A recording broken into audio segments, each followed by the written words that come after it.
말씀은 사도행전 2장 1절로 4절입니다.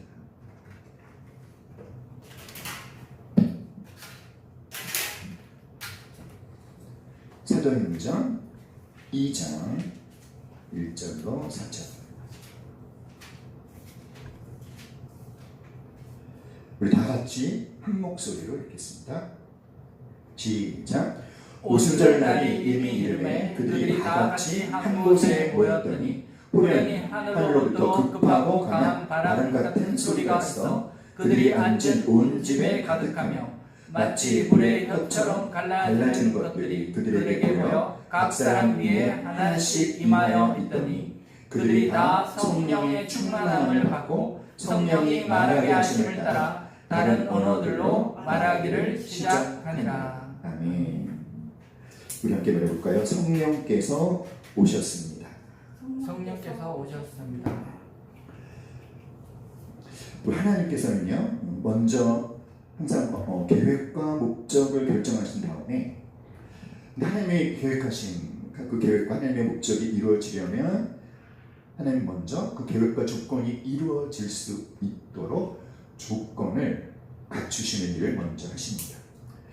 하나님은 먼저 뭘 하시고 목적을 결정하시고 그 다음에 그 목적이 이루어지는 데 필요한 조건들을 하나님의 지혜와 하나님의 능력으로 갖추어지게 하시고 그리고 나서 어떻게 하신다? 하나님의 목적하신 것을 이루어지게 하시는 거죠.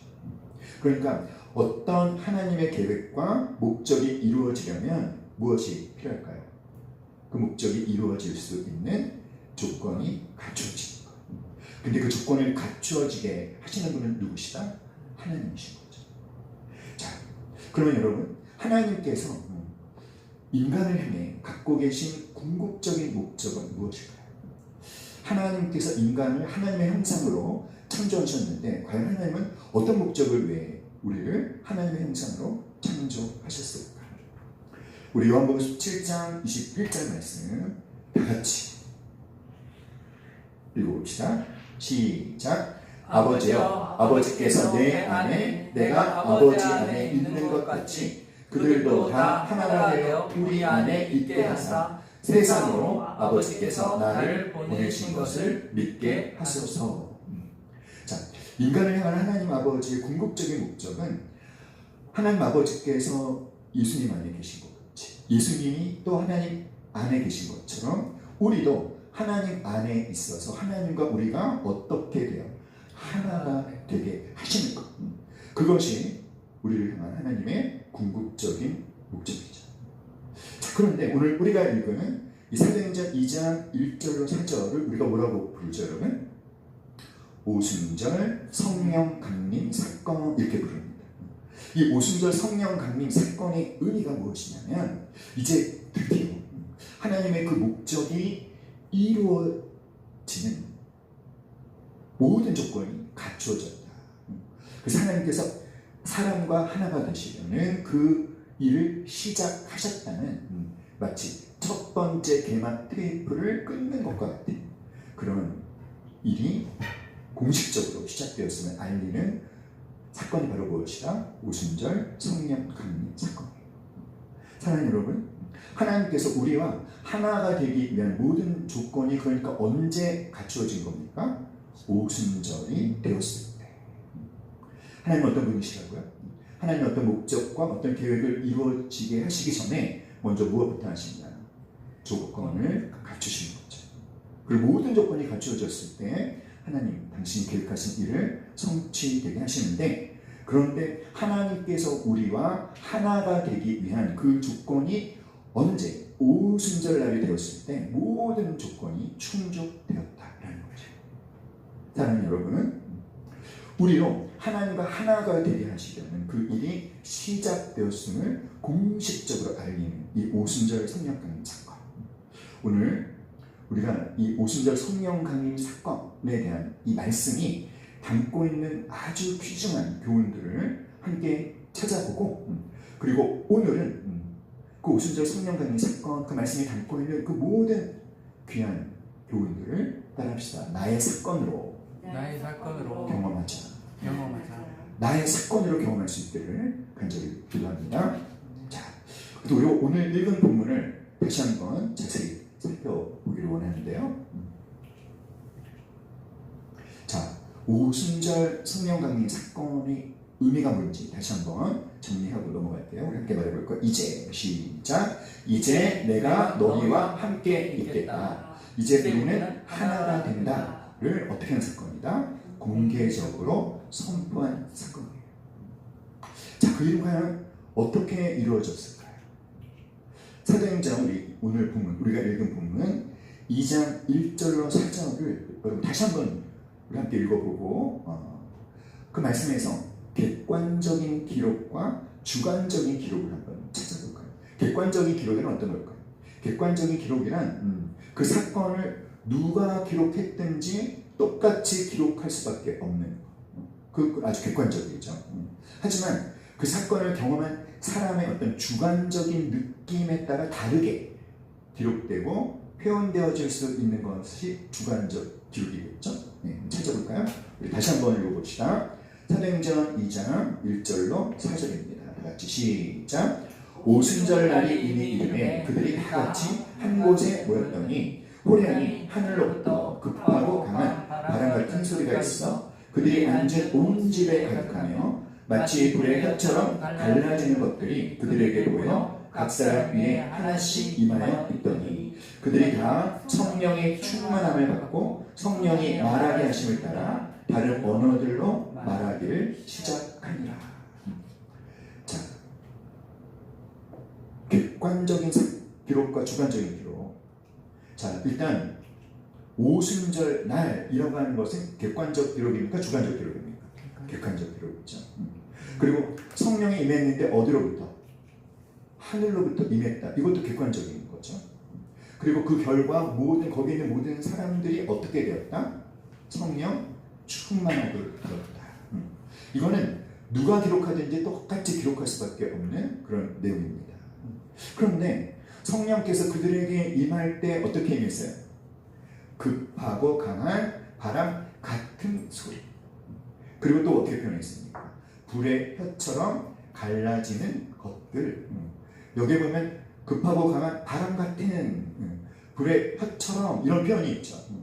이것은 뭘까요? 이것은 그 경험한 사람들의 어떤 주관적인 느낌이 개입된 표현들이라는 거죠. 그러니까 여러분, 우리가 사도행전 2장 1절과 4절 말씀을 근거로 성령이 임하실 때는 뭐다? 늘 이렇게 급하고 강한 바람 같은 소리로 임하셔야 된다? 라고 할 수 있을까요? 그래야만 된다라고 말하면 될까요? 안 될까요? 그건 아닌 거죠. 성령은 언제나 늘 불의 혀처럼 갈라진 그런 식으로 임해야 된다라고 말할 수는 없는 거죠. 왜냐하면 그것은 그 사람의 어떤 영적인 체질이나 수준에 따라 다르게 경험되어질 수 있는 것이니까. 그렇죠. 여러분 성령을 체험하셨나요? 우리 우준 집사님은 어떻게 체험하셨어요? 아주 강력한 바람으로. 그렇죠. 저는 어떻게 체험했는지 아세요? 저는요, 성령 하나님께서 진짜 성령 하나님이 살아계시는구나 라는 것을 어떻게 경험했냐면, 왜 그 잔잔한 호수 있죠. 미동조차 하지 않는 아주 잔잔한 호수. 바로 그와 같은 평안을 주시는 성령님을 체험했어요. 그 사람마다 성령을 체험하는 그 객관적인 사건은 똑같으나 그 경험하는 방법들은 다 어떨 수 있다? 다를 수 있다라는 거예요. 그러나 그가 성령을 받아서 성령의 사람이 되었다면 공통적으로 나타나야만 한다는 객관적인 결과는 무엇이다? 성령 충만한 삶을 사는 것인 거예요. 할렐루야. 자, 특별히 왜 오순절일까요? 왜 오순절에 하나님은 성령님을 보내주셨을까요? 오순절에 보내주신 것이 여러분 그냥 우연이 된 것일까요? 아니면 어떤 의미가 있는 것일까요? 자, 오순절이 어떤 절기죠, 여러분? 오순절은 6월절부터 50일째 되는 날, 그래서 오순절, 이 순이 열순자잖아요. 6월절 후 안식일 다음부터 50일째 되는 날이라서 오순절 이름을 붙였는데, 구약에서 6월절로 이제 7주가 지난 날이라고 해서 이것을 또 77절이라고 하기도 합니다. 그 따라해봅시다. 77절. 77절. 그렇게 부르는 까닭은 6월절에서 7주가 지난 날. 또 가나안 땅에 들어와서는 그들이 이제 농사를 짓습니다. 그리고 보리를 수확해서 하나님께 감사를 드려요. 그들이 수확한 보리를 하나님께 감사의 예물로 드리는 절기여서 따라합시다. 맥추절. 맥주절. 맥추절로도 불렀어요. 자, 바로 여러분 이 오순절, 6월절, 그리고 장막절, 이게 뭡니까? 이스라엘 백성들이 지키는 3대 절기죠. 출애굽기서 24장 17절의 말씀에 보면 모든 이스라엘 남자들은 1년에 3번 하나님의 성전에 와야 됩니다. 언제? 6월절, 오순절, 장막절. 그래서 유대인 역사가 요세푸스의 기록에 의하면 이 절기 때마다 이 절기를 지키려고 예루살렘에 무려 200만 명 이상이 예루살렘에 모였다고 그래요. 그러니까 지금 마가의 다락방에 성령 하나님이 임하실 때 그 예루살렘에는 몇 명의 유대인들이 그냥 북적북적 하고 있었겠습니까? 200명. 자, 그러면 여러분 이 6월절이라고 하는 것이 어떤 의미의 절기죠? 자, 우선 맥추절. 자, 오늘 이 오순절, 왜 오순절에 성령 하나님을 보내주셨는지를 이해하는데 굉장히 중요한 역할을 하는 것이 맥추절입니다. 우리 맥추절의 의미를 다시 한번 우리 읽어볼까요? 땀 흘려, 시작. 땀 흘려 농사 지은 대가로 얻은 수확물로 하나님께 감사를 드리는 절기. 오늘 사도행전 2장 1절에 보면 이렇게 시작되죠. 오순절 날이 이미 이름에. 같이 말해볼까요? 이미 이름에. 시작. 이미 이름에. 이미 이름에. 자, 이 이미 이름에라고 하는 게 어떤 표현이냐면 헬라어로는 심플레호라는 단어인데요. 가득 채워졌다. 그러니까 오순절 날이 가득 찼다. 이런 뜻입니다. 오순절 날이 가득 찼다는 것이 무슨 의미일까요? 자, 이것은 우선 아무런 뜻도 없이 단지 시간의 흐름에 따라 오순절을 맞는 것이 아니라는 겁니다. 즉, 이것은 하나님의 치밀하신 계획 속에서 마침내 오순절 날이 이르렀다라는 것을 의미합니다. 즉, 하나님께서는 오순절 날 성령을 보내주시기로 계획하셨고, 그리고 성령이 오실 수 있는 모든 조건을 하나님께서 갖추어 가셨는데, 그 성령 안에 오실 수 있는 모든 조건이 오순절날 어떻게 되었다? 다 갖추어졌다. 그래서 하나님께서 오순절날 뭘 하실 수 있었다? 성령을 보내주실 수 있었다는 거죠. 하나님은 어떤 분이시다? 하나님이 계획하신 어떤 일을 하기 전에 그 일이 이루어질 수 있는 무엇을 먼저? 조건을 먼저 갖추게 하신다. 그래서 이미 이름에 어떤 뜻이다? 다 같이 심플레호. 어떤 뜻이에요? 가득 채워졌다. 즉 뭐가 가득 채워졌다? 오순절 날이 가득 채워졌다. 자, 오순절 날이 가득 채워졌다는 게 무슨 뜻이라고 했습니까? 하나님께서 성령을 보내시기를 원하시는데 성령을 보내시기 위해서 필요한 모든 조건들이 오순절 날이 되니까 어떻게 되었다? 다 갖춰졌다는 거죠. 그러니까 오순절 날 성령님이 오신 것이 우연히 된 것이 아니라 무엇이다? 하나님의 친밀하신 계획하심과 준비하심 속에 이루어진 일이다. 그러면 여러분, 하나님께서 성령님이 오실 수 있는 모든 조건을 충족되게 하셨는데 성령님이 오시기 위한 조건이 뭘까요? 어떤 조건들이 충족되어야 성령님이 오실까요? 첫 번째로는요, 죄의 문제가 해결되어져야 됩니다. 성령께서 우리 안에 들어오시려면 나의 죄의 문제가 해결되어져야 되는데 바로 예수님께서 십자가 부활로 이것을 이루어지게 하셨죠. 두 번째는 뭘까요? 성령님이 오시기 위한 조건 두 번째는요, 예수님께서 승천하신 거예요. 예수님 제자들이 말씀하셨죠. 내가 너희를 떠나야 보혜사가 오시는데 그것이 너희에게 더 유익하다. 그는 진리의 영이시기 때문에 그가 오시면 너희를 모든 진리 가운데로 인도하실 것이다. 그래서 예수님이 승천하셨죠. 자, 그럼 모든 조건이 다 이루어진 것일까요? 아닙니다. 또 한 가지 조건이 갖춰져야 돼요. 그것이 뭘까요? 바로 12사도가 보충되어진 거예요. 12사도 중에 한 사람이었던 가룟 유다가 예수님을 배신하고 자살했죠. 그래서 12명의 사도의 한 명의 결혼이 생겼습니다. 이 12사도를 보충하는 것이 왜 중요할까요? 12사도, 이 12사도는 이스라엘 지파를 상징하는 거죠. 구약에 하나님이 택한 이스라엘 백성을 대신할 새로운 하나님의 백성, 새로운 이스라엘을 만드시기 위한 그 기초가 되는 사람들로 12사도를 택했는데 그 중에 한 명의 결혼이 생겼습니다. 그래서 사도행전 1장을 보면 베드로가 기도하고 성경을 읽다가 우리가 12사도를 보충해야 되는 거구나 라는 것을 깨달아요. 그래서 두 사람을 추천했죠. 그래서 마띠아와 유스도, 그래서 12사도가 세워지지 않습니까? 제비뽑기를 통해서. 그래서 뭐가 이루어졌다? 성령님이 오시기 위한 조건이 갖춰진 거예요. 그러니까 하나님께서 이제 모든 조건이 갖추어지니까 어떻게 하십니까? 성령을 보내주신 거죠. 자, 이거를 자, 6월절. 6월절은 언제다? 6월절부터 50일째 되는 날이 오순절. 그렇죠? 그럼 여러분, 이 성령 하나님이 하나님께서 성령 하나님을 제자들에게 보내주신 이 오순절로부터 50일 전인 6월절 날 어떤 일이 있었을까요?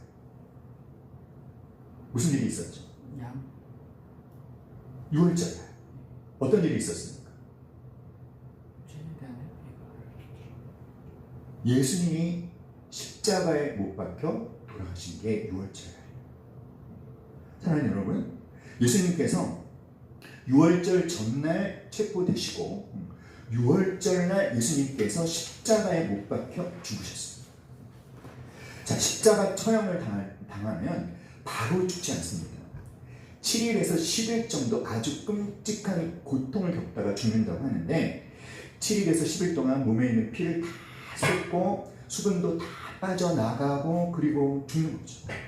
그래서 이 십자가 처형을 당하는 사람은 죽음이 가져다주는 모든 고통을 다 느끼는, 끔찍한 고통을 겪게 하는 아주 잔인한 처형이 십자가 처형이에요.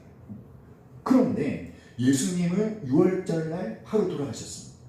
그리고 그 다음날 부활하셨고, 그리고 40일 동안 제자들에게 하나님 나라의 일을 가르치셨고 40일째 되는 날 승천하셨죠.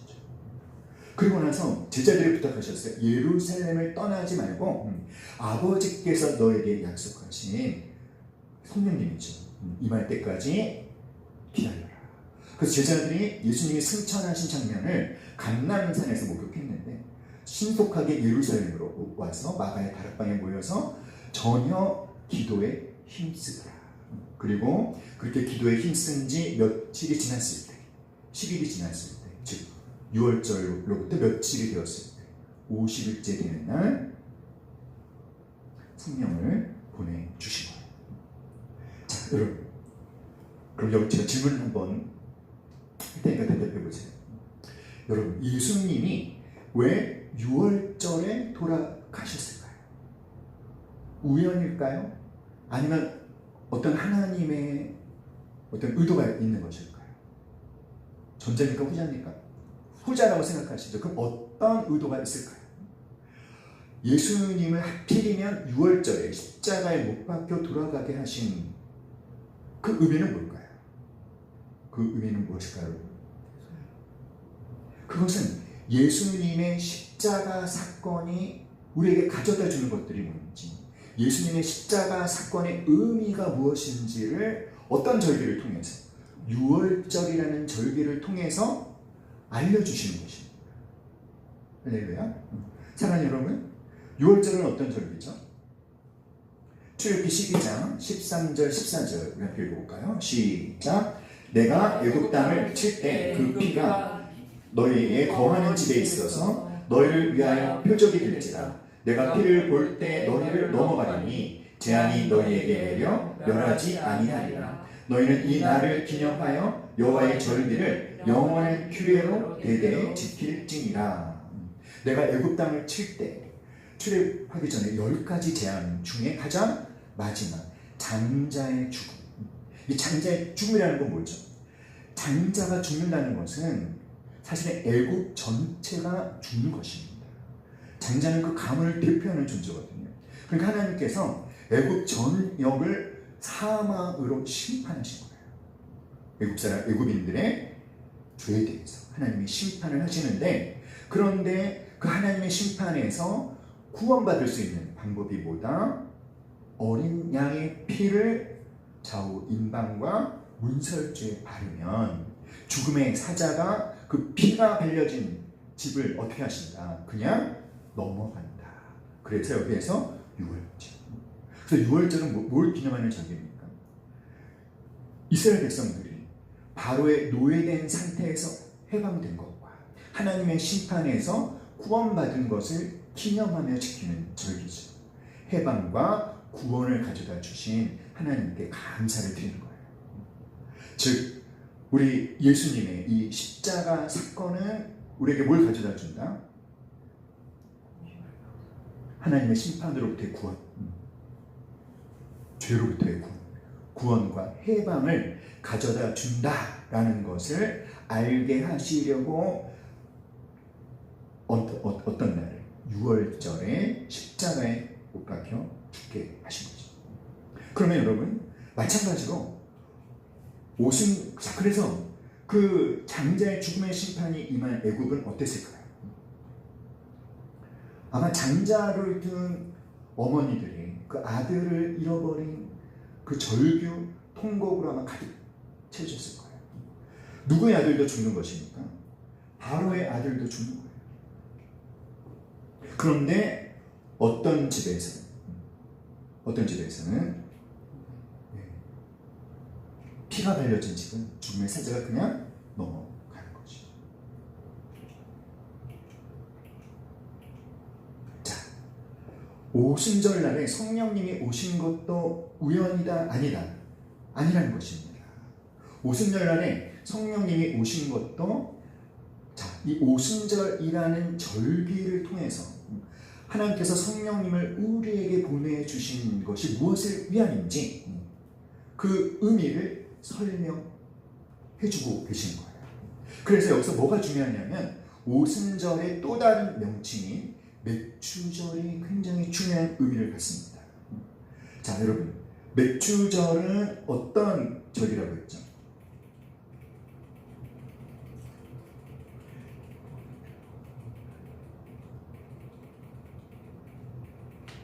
자, 맥추절. 6월절을, 오순절을 맥추절이라고도 부르는데, 자, 이스라엘 백성들이 가나안 땅에 들어와서 이제 뭐라 하죠? 농사를 지어요. 그리고 이제 보리를 추수를 합니다. 그래서 그들이 땀 흘려 수고한 대가로 수확을 거두어 드리게 하신 하나님께 감사를 표현할 때 그들이 거두어들인 수확물로, 열매로 감사를 표현하는 절기가 맥추절. 그러니까 여러분, 이 맥추절을 통해서 하나님께서 성령을 보내주신 것의 의미가 무엇인지를 설명하고 계시다는 거죠. 자, 여러분이 한번 생각해 보세요. 하나님께서 왜 우리에게 성령님을 보내주셨을까요? 그것이 어떤 의미인지를 무엇을 통해 알게 하신다? 맥추절을 통해서. 그러면 어떤 의미일까요? 왜 특별히 오순절, 왜 특별히 맥추절 때 성령님을 보내주셨습니까? 그걸 통해서 하나님이 어떤 말씀을 하고 계신다?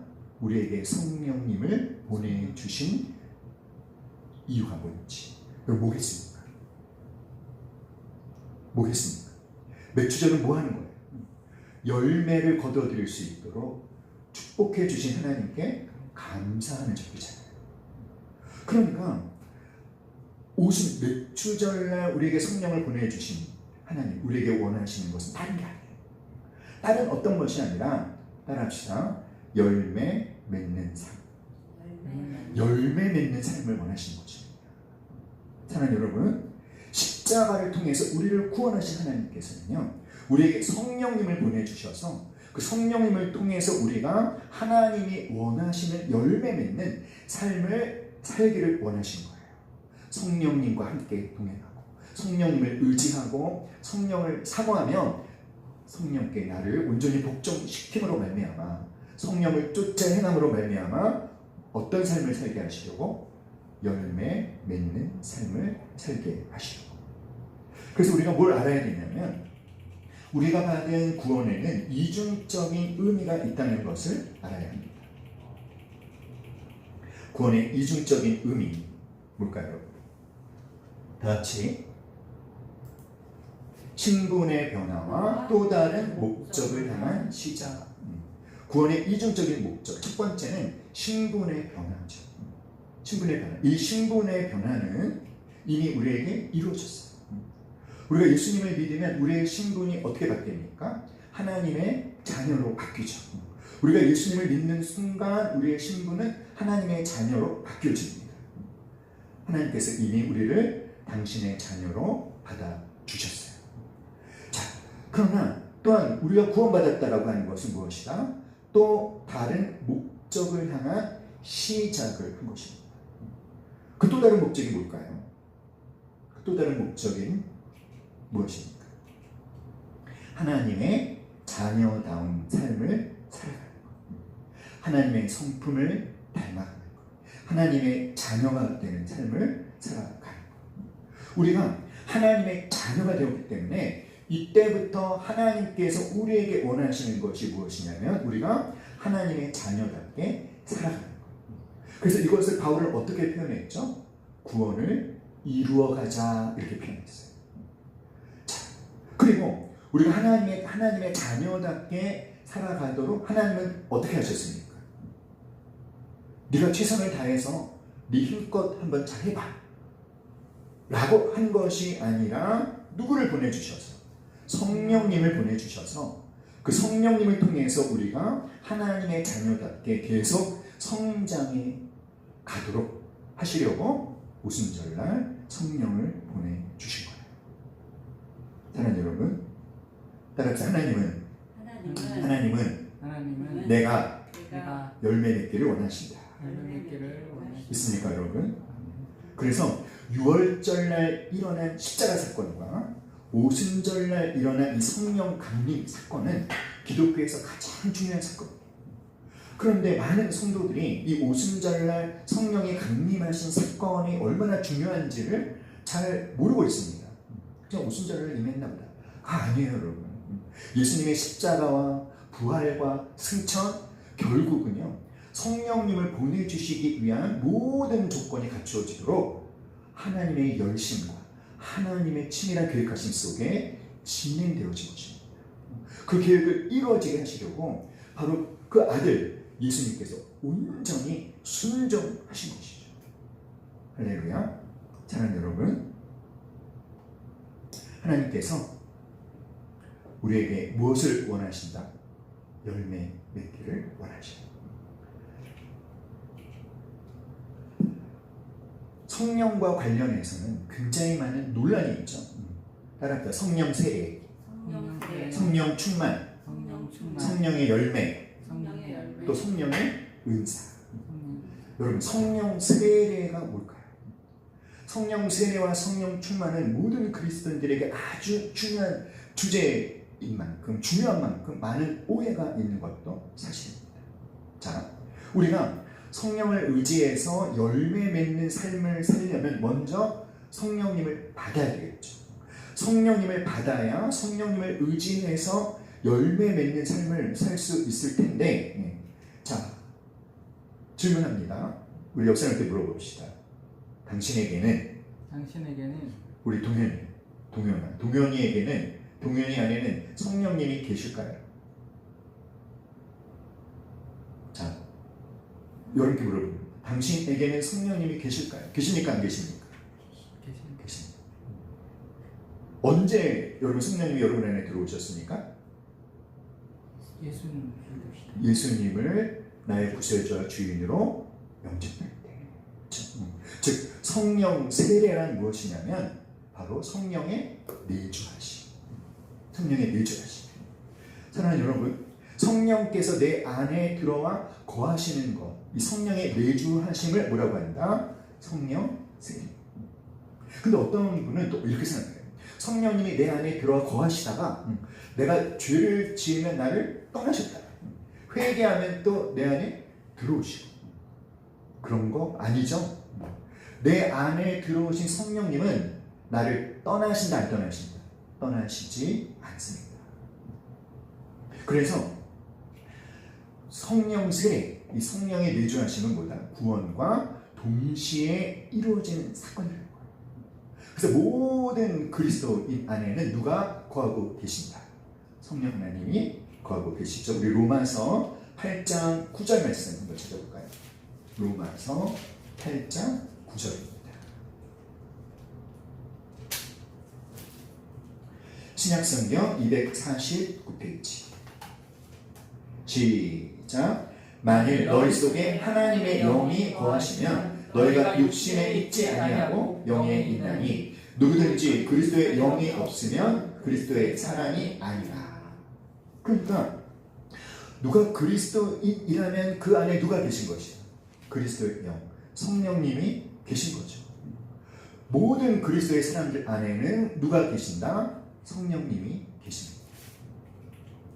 자, 로마서 8장 14절로 16절 또 읽어볼까요? 무릇 시작. 무릇 하나님의 영으로 인도함을 받는 사람은 곧 하나님의 아들이라. 너희는 다시 무서워하는 종의 영을 받지 아니하고 양자의 영을 받았으므로 우리가 아빠 아버지라고 부르짖느니라. 성령이 친히 우리의 영과 더불어 우리가 하나님의 자녀인 것을 증언하시나니. 우리가 예수님을 믿으면 하나님의 자녀라는 신분을 갖게 되죠. 그 하나님의 자녀라는 신분을 갖게 되는 이유가 어디에 있어요? 우리가 어디에 있어요? 15절. 너희는 다시 무서워하는 종의 영을 받지 아니하고 어떤 영을 받았기 때문에? 양자의 영을 받았으므로. 그래서 성령님이 우리 안에 들어오셨어요. 그 양자됨의 영이죠. 그래서 우리가 하나님의 자녀가 될 수 있고 하나님을 아버지라고 부를 수 있는 것입니다. 그러니까 분명히 합시다. 모든 그리스도인 안에는 누가 내주하고 계신다? 성령 하나님. 성령 하나님이 내주하신 것을 무엇을 받았다? 성령 세례를 받았다. 그러면 여러분, 이 오순절날 이전에는 성령께서 어떤 사람 안에 거하시는 일이 없었을까요? 있었죠. 어떨 때 있었습니까? 하나님의 특별한 일을 위해 부르심을 가진 사람이 하나님이 맡긴 일을 잘 할 수 있도록 하나님께서 하나님의 영을 보내주셨죠. 하지만 그 임무가 끝나면 어떻게 되는 거예요? 끝나면 다시 올라가시는 거예요. 그런데 이 오순절날 성령 하나님이 그리스도 안에 들어오시면 이제 어떻게 되는 것입니까? 뭐가 다른 것입니까? 떠나지 않으시는 거예요. 할렐루야. 자, 성령 세례와 그러면 성령 충만 어떤 관계가 있을까? 함께 말해볼까요? 성령 세례와 시작. 성령 세례와 성령 충만과의 관계는 결혼과 사랑과의 관계다. 여러분, 결혼은 우리가 한 번 행하는 의식이잖아요. 그렇죠? 여러분 결혼을 결혼식을 2번, 3번 올리면 됩니까? 안 됩니까? 안 되겠죠. 그런데 사랑은 한 번 행하는 것이 아닙니다. 그렇게 되어서도 안 되겠죠. 사랑은 단 한 번에 한 번으로 끝나는 어떤 요식 행위이거나 이벤트가 아니에요. 결혼하기만 하면 사랑이 저절로 깊어집니까? 아니죠. 결혼 후에 또 결혼했기 때문에 배우자는 그 순간부터 뭘 해야 되죠? 지속적으로 사랑을 해야 돼요. 매일매일 사랑의 훈련을 거듭 하지 않으면 안 됩니다. 그런데 성령 세례와 성령 충만과의 관계가 이와 똑같다는 거예요. 따라합니다. 성령 세례는 일평생 단 한 번 받는다. 언제? 예수님을 나의 구세주와 주인으로 영접할 때, 우리가 하나님의 자녀가 될 때 성령의 세례가 우리에게 임하는 것이죠. 성령 세례 그 자체는 한 번의 사건이지만 성령 세례를 받았기 때문에 그 순간부터 매일 지속적으로 어떤 삶을 살아야 돼요?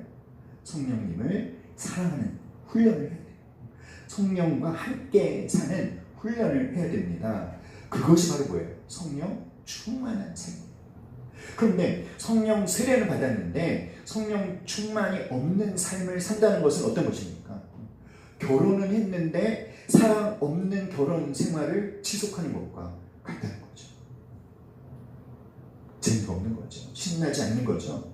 그래서 여러분, 성령 충만한 삶은 성령 세례를 받은 사람의 삶을 따라합시다. 온전함으로 이끌어주는 원동력이다. 시작. 온전함으로 이끌어주는 원동력이다. 아멘.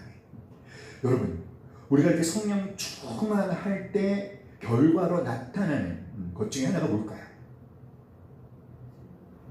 바로 성령의 열매를 맺는 거예요. 성령의 열매. 성령의 열매가 뭐죠, 여러분? 우리 갈라디아서 5장 22절, 23절 찾아볼까요?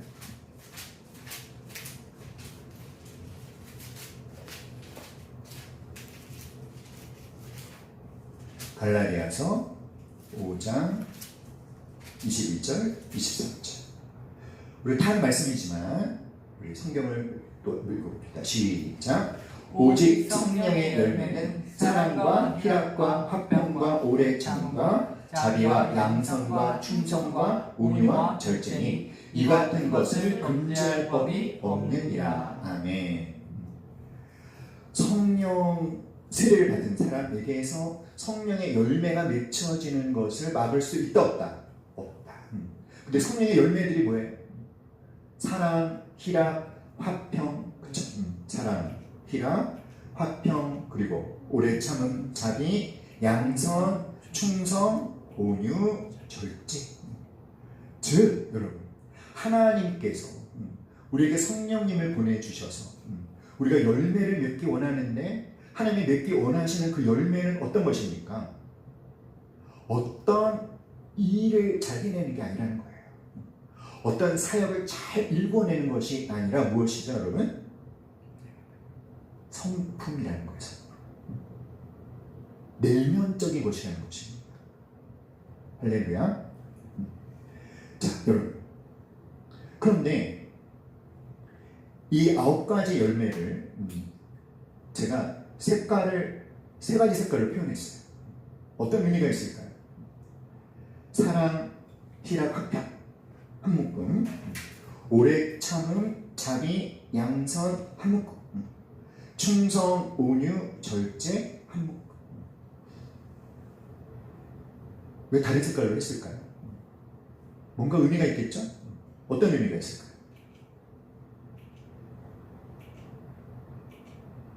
뭡니까?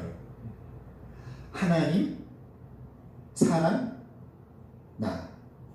무슨 뜻일 것 같아요? 자, 사랑, 희락, 화평은 따라합시다. 하나님을 향한 것이다. 누구를 향한 것? 하나님을 향한 것. 성령의 열매 중에 이 사랑이라고 하는 것은 사람을 사랑하는 그걸 말하는 게 아니에요. 하나님을 사랑하는 것. 즉 하나님은 우리가 더 많이 하나님을 사랑하기를 원하십니다. 자, 오래 참음과 자비와 양선은 따라합시다. 사람을 향한 것이다.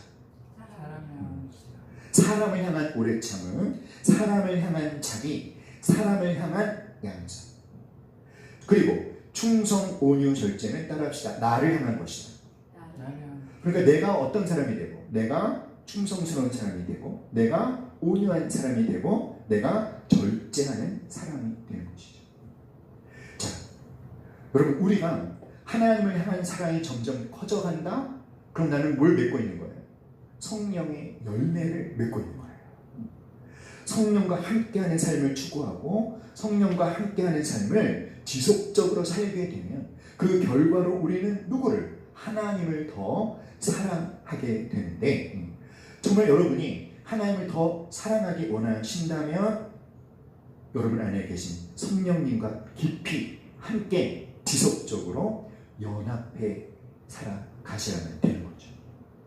자, 중요한 것은 이 하나님을 향한 사랑이 아주 중요한데, 하나님을 향한 사랑이 왜 중요하냐면 하나님을 향한 사랑으로부터 희락과 화평이 열매 맺기 때문이에요. 자, 희락이라고 하는 것, 기쁨이라고 하는 것이 여러분 우리 삶에 어떤 고난도 고통도 없는 그런 상태를 의미하지 않습니다. 성령의 열매인 이 희락은 얼마든지 누구든지 기뻐할 수 있는 상황 속에서 느끼는 기쁨을 말하는 것이 아니에요.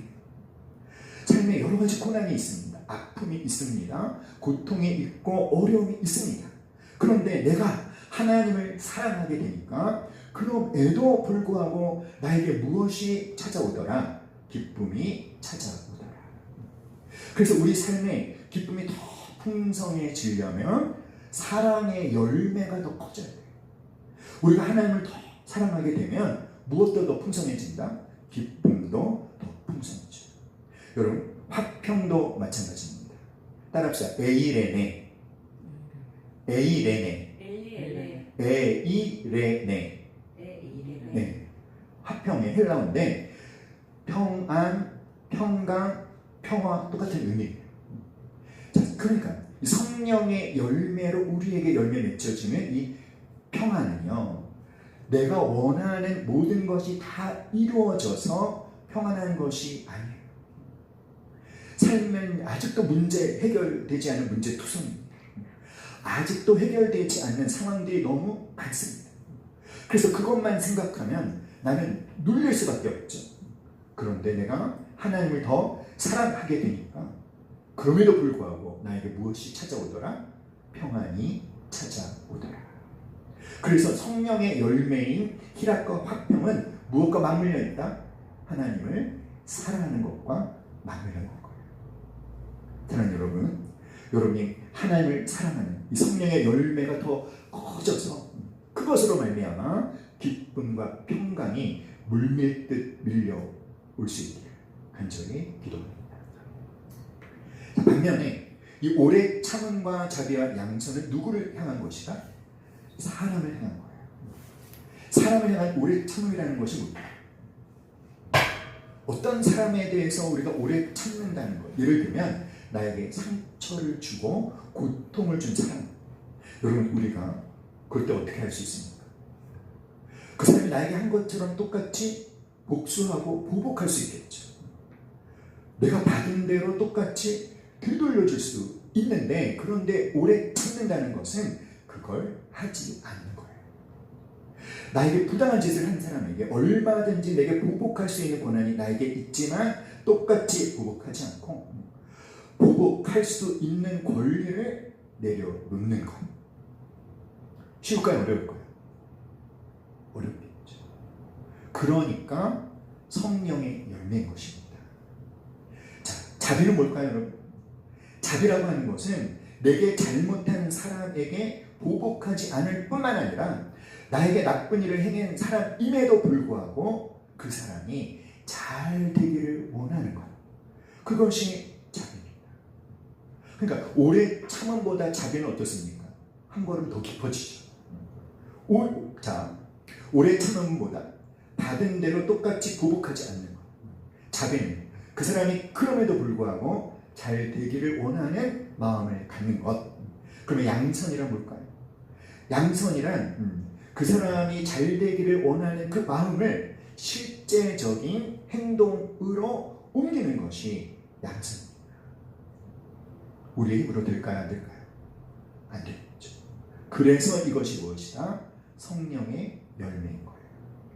사랑하는 여러분, 하나님께서는 우리가 다른 사람들과의 관계 속에서 이 오래 참음, 자비, 양선의 열매를 맺기를 원하십니다. 그래서 우리에게 누구를 보내주셨다? 성령님을 보내주셨어요. 자, 충성, 온유, 절제는 누구를 향한 것이다? 나를 향한 것입니다. 내가 충성스러운 사람이 되는 건데요. 자, 우리 참 다 같이 시작. 똑같이 보복하지 않은. 자비는 뭐라고 했죠? 내게 고통을 준 사람임에도 불구하고 그 사람이 잘 되기를 바라는 것. 그 다음에 양선, 그 자비의 마음을 행동으로 옮기는 것. 자, 충성은 나를 향한 열매라고 했죠. 내가 충성스러운 사람이 된다. 여러분, 충성스러운 사람이 된다 라고 하는 이 원어를, 그 원어의 의미를 살려서 번역하면 어떤 뜻이냐면 신뢰할 만함이라는 뜻이에요. 한번 자기한테 물어볼까요? 나는 신뢰할 만한 사람입니까? 여러분이 있는 삶의 현장에서 여러분에게 어떤 말을 합니까? 저 친구는 신뢰할 만해. 저 사람 말은 믿을 수 있어. 물론 가끔 실수할 적도 있지만 그래도 다시 바로잡아. 나는 저 사람을 신뢰할 거야. 이것이 뭐다? 이것이 충성의 열매가 맺혀지는 거예요. 자, 온유는 뭘까요? 온유는 다 같이 읽어봅시다. 시작. 길들여진 야생 동물의 상태, 잘 다듬어진 자신의 권한을 적절하게 사용합니다. 그러니까 길들여진 야생 동물의 상태라는 것은 원래는 그런 성질이 없었는데 훈련에 의해서 잘 다듬어진 거죠. 원래는 유순한 그런 성품이 아니었는데 유순하게 된 거지. 그래서 길들여지고 다듬어지. 특별히 자신의 권한을 적절하게 사용한다는 게 어떤 뜻일까요? 사람들 가만히 보면은 그 사람에게 어떤 권한이 주어지면 그 권한을, 그 권력을 절제하지 않고 통제하지 않고 그냥 마음껏 다 써버립니다. 부모님들이 잘못한 아이를 야단칠 때도 그렇지 않나요? 그 아이도 자신이 분명히 잘못한 걸 알고 있어요. 그래서 오늘 엄마 아빠한테 이 정도 야단을 맞겠다. 그런데 엄마 아빠가 야단을 치다가 어떻게 합니까? 화가 나니까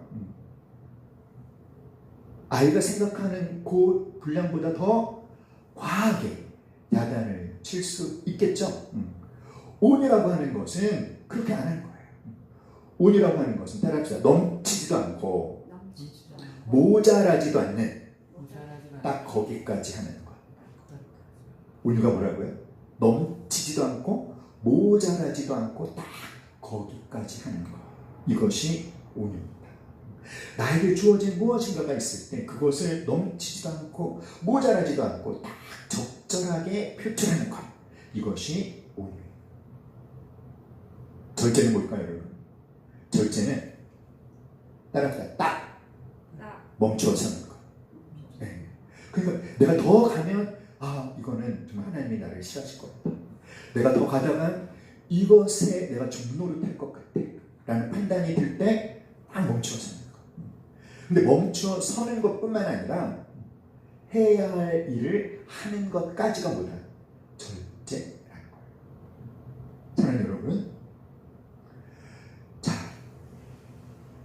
성령 세례를 받은 사람들에게 공통적으로 객관적으로 나타나야 될 결과가 무엇이다? 성령 충만한 삶. 성령 충만한 삶을 사는 사람들에게 맺혀지는 결과 중에 하나가 무엇이다? 성령의 열매. 이 성령의 열매를 여러분 우리가 정리를 해봤어요. 그런데 따라합시다. 성령의 열매는 초자연적이다. 무슨 뜻일까요?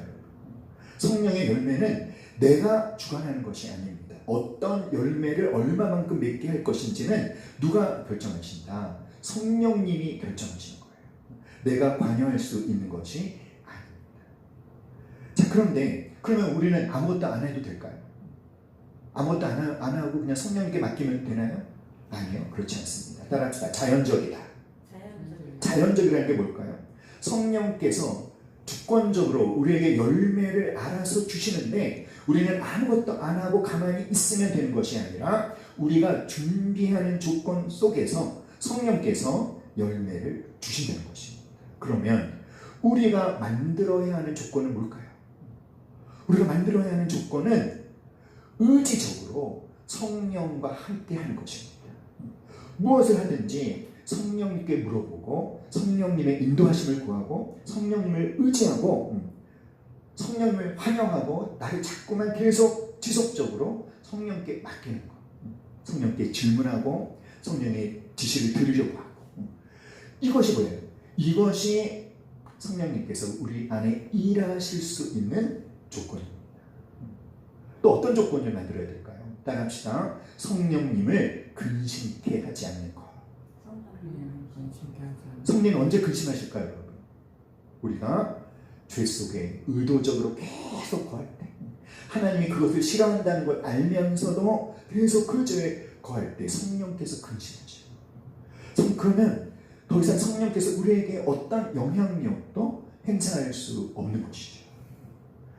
성령의 열매를 맺는 것은 초자연적인 것이지만 그러나 우리는 뭘 해야 된다? 성령님이 일하실 수 있는 조건을 준비해야 한다. 그 조건이 무엇이다? 성령과 함께 하는 것. 그리고 성령님을 근심케 하지 않는 것. 세 번째, 점진적이다. 무슨 뜻일까요? 하나님께서 조금씩 하나님께서 키워가십니다. 지금의 여러분보다 앞으로의 여러분은 어떻게 될까요? 더 성숙되고 더 멋지게 하나님 보시기에 더 온전한 사람으로 자라가게 될 것입니다. 그러니까 한번 말해볼까요? 가슴에 손 얹고 그러니까 지금의 모습으로 나 자신을 판단하면 안 돼. 믿습니까 여러분? 옆 사람한테 손 대고 그러니까 지금의 모습으로 이 사람을 판단하면 안 돼. 믿습니까 여러분? 우리가 성령님과 함께 하는 삶을 최선을 다해서 살아갈 때 하나님께서 어떻게 하신다? 점진적으로 조금씩 성숙해지게 풍성해지게 하실 것입니다. 사랑하는 여러분, 여러분이 그런 삶을 경험하실 수 있기를 간절히